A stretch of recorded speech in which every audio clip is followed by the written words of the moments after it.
Greetings in the precious name of Jesus Christ. ಯೇಸು ಕ್ರಿಸ್ತನ ಅಮೂಲ್ಯವಾದ ನಾಮದಲ್ಲಿ ಸಹ ನಾನು ಅಭಿನಂದಿಸುತ್ತೇನೆ. Welcome to this Kannada Sunday service of Ebenezer Ministries. ಎಬೆನೆನ್ಸ್ ಮಿನಿಸ್ಟ್ರಿಯ ಈ ಭಾನುವಾರ ಆರಾಧನಾ ಕೂಟಕ್ಕೆ ನಿಮ್ಮೆಲ್ಲರನ್ನು ನಾನು ಸ್ವಾಗತಿಸುತ್ತೇನೆ. For today's meditation, let us turn to the book of Isaiah, chapter 43, verse 26. ಈ ದಿನ ನಾವು ದೇವರ ವಾಕ್ಯ ಧ್ಯಾನ ಮಾಡೋದಕ್ಕೆ ಹೋಗೋಣ. ಯೆಶಾಯನ ಪತ್ರಿಕೆ 43ನೇ ಅಧ್ಯಾಯ 26ನೇ ಒಂದು ವಚನವನ್ನು ನೋಡಿಕೊಳ್ಳೋಣ. Put me in remembrance. Let us contend together. State your case that you may be acquitted. ನಾವಿಬ್ಬರು ವಾದಿಸುವ, ನಿನ್ನ ಸಧರ್ಮವು ಗೊತ್ತಾಗುವಂತೆ. God is asking his children to put him in remembrance what he said in the Bible. ಸತ್ಯವೇದದಲ್ಲಿ ದೇವರ ವಚನ ಹೇಳುತ್ತೆ, ಇಸ್ರಾಯೇಲ್ಗೆ ನಮ್ಮನ್ನ ನೀನು ಜ್ಞಾಪಕ ಮಾಡಿಕೊಳ್ಳಿ ಅಂತ. Prophets and saints repeated his word back to him. ಅದೇ ರೀತಿ ತಿರುಗಿ ಅದೇ ಮಾತನ್ನ ಸಹ ಹೇಳುವುದನ್ನು ನಾವು ನೋಡ್ತೇವೆ.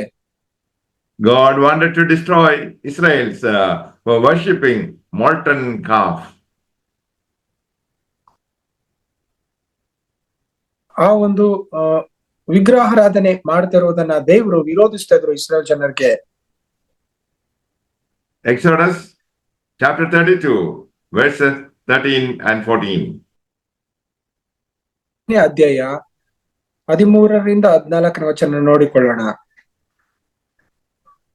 Remember Abraham, Isaac, and Israel, your servants, to whom you swore by your own self, and said to them, I will multiply your descendants as the stars of heaven, and all this land that I have spoken of I give to your descendants, and they shall inherit it forever. So the Lord relented from the harm which he said he would do to his people. ನಿನ್ನ ಸೇವಕನಾದ ಅಬ್ರಾಮ, ಇಸಾಕ, ಯಾಕೋಬರನ್ನು ನೆನಪಿಗೆ ತಂದುಕೋ. ನೀನು ನಿನ್ನ ಜೀವದಾಣೆ ಪ್ರಮಾಣ ಮಾಡಿ ಅವರಿಗೆ, ನಾನು ನಿಮ್ಮ ಸಂತತಿಯನ್ನು ಹೆಚ್ಚಿಸಿ ಆಕಾಶದ ನಕ್ಷತ್ರಗಳಷ್ಟು ಅಸಂಖ್ಯವಾಗಿ ಮಾಡುವೆನೆಂದು ನಾನು ಸೂಚಿಸಿರುವ ಈ ಪ್ರದೇಶಗಳನ್ನೆಲ್ಲ ನಿಮ್ಮ ಸಂತತಿಯವರಿಗೆ ಕೊಡುವೆನೆಂದು ಅವರು ಈ ದೇಶವನ್ನು ಶಾಶ್ವತವಾಗಿ ಸ್ವಾಧೀನದಲ್ಲಿಟ್ಟುಕೊಳ್ಳುವವರೆಂದು ಮಾತು ಕೊಡಲಿಲ್ಲವೇ ಅಂದನು. So Moses interceded and presented God's word back. ಇಲ್ಲಿ ಮೋಸೆ ಆತನು ಪ್ರಾರ್ಥನೆ ಮಧ್ಯಸ್ಥಿಕೆ ಮಾಡಿ ದೇವರಿಂದ ಈ ಮಾತನ್ನು ಹೊಂದಿಕೊಳ್ತಾನೆ.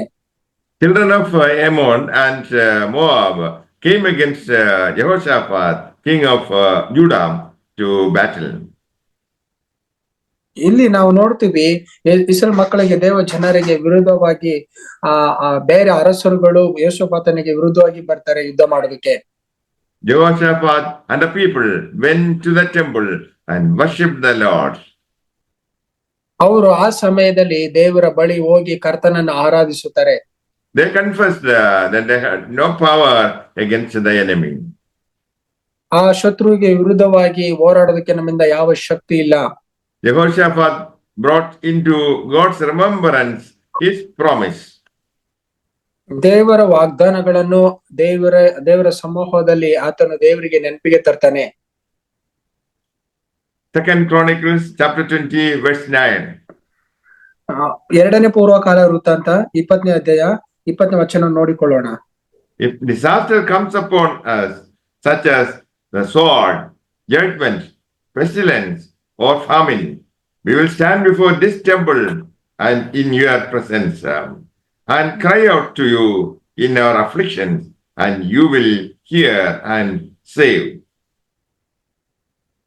9ನೇ ವಚನದಲ್ಲಿ ನೋಡಿಕೊಳ್ಳುತ್ತಾರೆ, ನಿನ್ನ ಹೆಸರಿಗೋಸ್ಕರ ಪವಿತ್ರ ಆಲಯವನ್ನು ಕಟ್ಟಿ ತಮ್ಮ ಮೇಲೆ ಖಡ್ಗ, ವಿಧಿ, ಘೋರ ವ್ಯಾಧಿ, ಕ್ಷಾಮ ಮೊದಲಾದ ಆಪತ್ತುಗಳು ಬರುವಾಗ ತಾವು ನಿನ್ನ ನಾಮ ಮಹತ್ತು ಇರುವ ಈ ಆಲಯದ ಮುಂದೆಯೂ ನಿನ್ನ ಮುಂದೆಯೂ ನಿಂತು ತಮ್ಮ ಇಕ್ಕಟ್ಟಿನಲ್ಲಿ ನಿನಗೆ ಮೊರೆ ಇಡುವುದಾದರೆ ನೀನು ಕೇಳಿ ರಕ್ಷಿಸುವಿ ಎಂದುಕೊಂಡರಷ್ಟೇ. The Lord accepted their prayer and said, battle is not yours. ದೇವರು ಅವರ ಪ್ರಾರ್ಥನೆ ಅಂಗೀಕರಿಸಿ ಯುದ್ಧವು ನಿಮ್ಮದಲ್ಲ ಅಂತ ಹೇಳಿದ್ರು. You shall not need to fight this battle.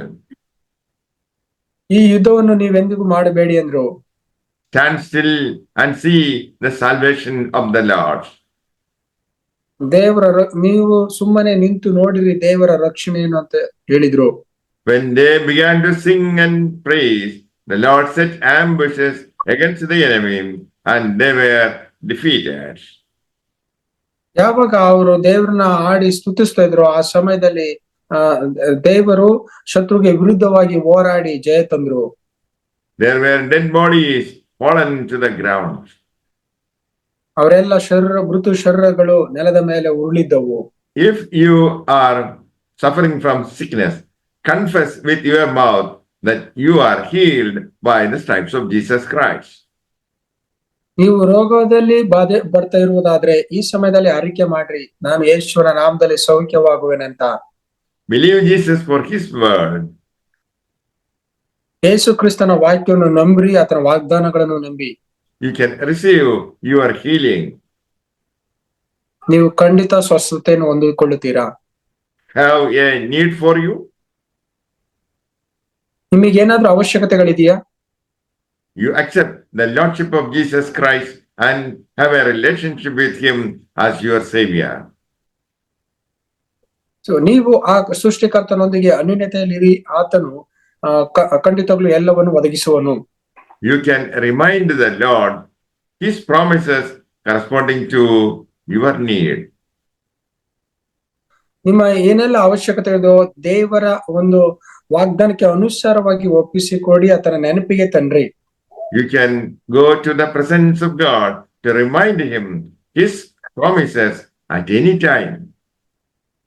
ಆತನ ಪ್ರಸನ್ನತೆಗೆ ಹೋಗಿ ಯಾವ ಸಮಯದಲ್ಲಾದ್ರೂ ನೀವು ಆತನಿಗೆ ನೆನಪಿಗೆ ತನ್ನಿ. The Gospel according to St. John chapter 14 verses 13 and 14. ನಾವು ಯೋಹಾನ್ ಸುವಾರ್ತೆ 13-14 ವಚನ ನೋಡಿಕೊಳ್ಳೋಣ. Jesus said, whatever you ask in my name, that I will do, that the Father may be glorified in the Son. If you ask anything in my name, I will do it. ಇದಲ್ಲದೆ ನೀವು ನನ್ನ ಹೆಸರಿನಲ್ಲಿ ಏನೇನು ಬೇಡಿಕೊಳ್ಳುವಿರೋ ಅದನ್ನು ನೆರವೇರಿಸುವೆನು. ಹೀಗೆ ಮಗನ ಮೂಲಕವಾಗಿ ತಂದೆಗೆ ಮಹಿಮೆ ಉಂಟಾಗುವುದು. ನೀವು ನನ್ನ ಹೆಸರಿನಲ್ಲಿ ನನ್ನನ್ನು ಏನಾದರೂ ಬೇಡಿಕೊಂಡರೆ ಅದನ್ನು ನೆರವೇರಿಸುವೆನು. May the Lord bless you all with these words. Amen. ಈ ವಾಕ್ಯ ಕರ್ತನು ನಿಮ್ಮ ಜೀವಿತದಲ್ಲಿ ನೆರವೇರಿಸಲಿ.